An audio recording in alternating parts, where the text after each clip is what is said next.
Subscribe करें लोकगीत विद सुमन यूट्यूब चैनल को और नए नए लोकगीत का भरपूर आनंद लें।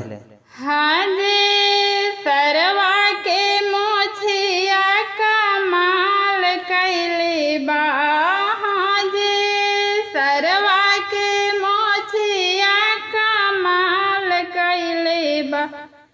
तो हमरा अंगना में झाड़ुआ के काम कैले बा। हमरा अंगना में झाड़ुआ के काम कैले बा। हाँ जी, सरवा के गलिया कमाल कैले बा।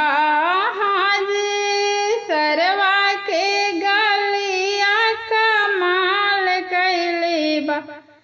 तो हमरा सब्जी में टमाटर के काम कैले बा।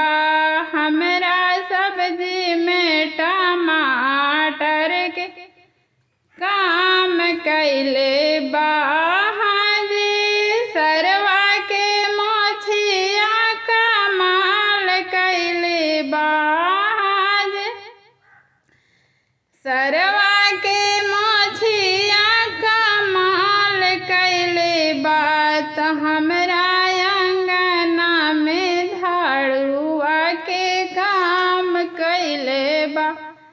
तो हमरा अंगना में झाड़ुआ के काम कैले बा। हाँ जी, सरवा के कपड़वा कमाल कैले बा। हाँ जी, सरवा के कपड़वा कमाल कैले बा। तो हमरा लिपे खातिर पोतन के काम कैले बा। तो हमरा लिपे खातिर पोतन के काम कैले